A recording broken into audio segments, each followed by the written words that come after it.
Hi class, my name is Melissa and today I'm going to be telling you about one of the activities that I really enjoy. Have you ever been on an adventure? A hunt for treasure?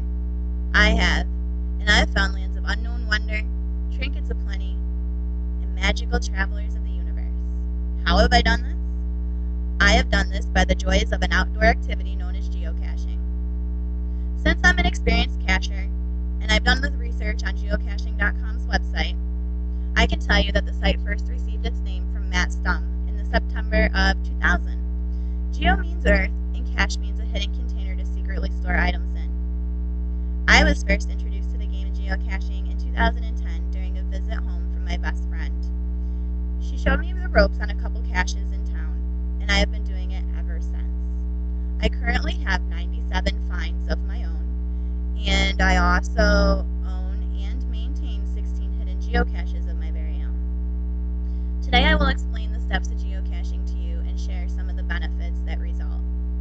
The leisurely activity of geocaching is a physical activity that, when fully understood, can be a lot of fun and can reap many benefits. So let us begin with an explanation of what geocaching is. Geocaching is a free, real-world treasure hunt where people locate hidden containers using a GPS locator, and then they share their experiences online. As an experienced geocacher, I have repeatedly completed the simple steps of geocaching, and I can confidently explain to you the basic steps. There are 8 simple steps that should be followed to enjoy the activity of geocaching. The first thing you want to do is get online and log on to www.geocaching.com. Once you're there, you're going to create a free basic membership.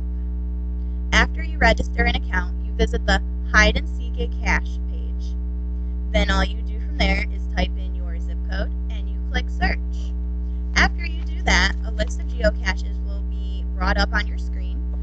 You may click on any one, and it's going to give you a description, hints, and also the location of the cache. So then you're going to want to take the location of the cache, which is shown to you in longitude and latitude coordinates, and you're going to put those coordinates into your GPS device.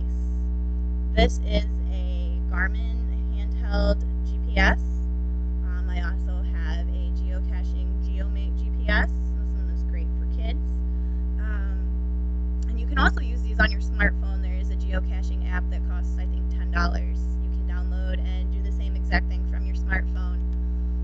So after you enter those longitude and latitude coordinates, you are going to take your GPS with you and take it so you can find the cache. It might be in town or it might be out in the woods.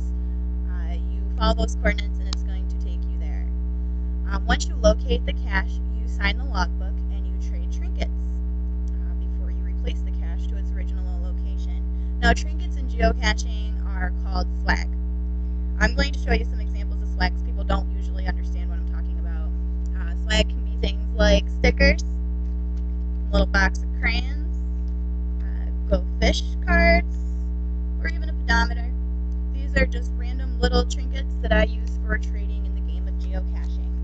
Some of the other things that I've found while caching and have traded for are this Penn's Peak bag clip, this like glass marble like thing, and this fishing bobber. I've found lots of other things as well, but these are just some of the things I've pulled out. Simple swag. Okay, so after you find the cache, you trade trinkets, you sign the logbook, you put it back to where you found it, you're going to log on to www.geocaching.com to share your geocaching experience with the other cachers on the site. You can also upload photos, you can tell a story about your adventure, anything you choose. And there's many more levels to the game of geocaching that you could choose to look further into to also bring yourself further enjoyment. You may choose to attend large group events and activities in your area. These geo events are great ways to find new caches, meet new people, and trade trackables. Another fun level of the activity of geocaching is to create and hide your own cache. There are specific rules that you must follow and an online application that must be submitted in order to hide your geocache. So it's not like you can just go out anytime, any day, anywhere and hide anything. You do have to follow the rules and fill out the application and have it approved. But it is easy to do and it's fun and it has a lot of benefits to it. So you might also find it enjoyable to watch trackable travel. These are items that have special codes attached to them that will allow you to log them online and track them to watch them travel around the world. These are trackables. Here's another one. And what's common about these is that they have a dog tag on them with a special code that you put into the computer. People also like to add their own little trinkets onto the travel bug to give it its own character. And they also give goals. Like this one is racing her husband to Pennsylvania. And I also have coins that are trackable as well. You can take these trackable coins and you put them in the cache for people to find. They find them, log them online, and then they go and hide them somewhere else, and the person that finds it logs it online, and you just basically watch it travel all over. Now, geocaching experiences are well worth every adventure, with just 8 basic steps that you could choose to expand on or not. So now that you know the basic steps of geocaching, we're going to take a look at some of the benefits of geocaching. The many benefits of caching could be endless. It just all depends upon the individual and how they choose to tailor the activity to their own needs. So the many benefits in geocaching are physical and social-emotional benefits. The physical benefits of caching depend upon the individual and their choice of the caches. Caches do have different terrain levels and different difficulty levels, so those are things you want to look into before choosing a cache. You don't want to pick one that's too difficult for you or maybe one that's too easy for you.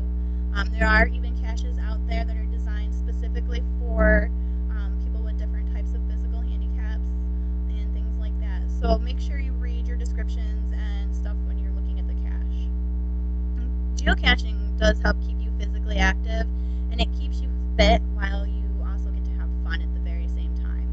Whether you're alone or in a group, you can choose a cache sequence that will suit your physical activity levels and the activity levels of those other people that are involved.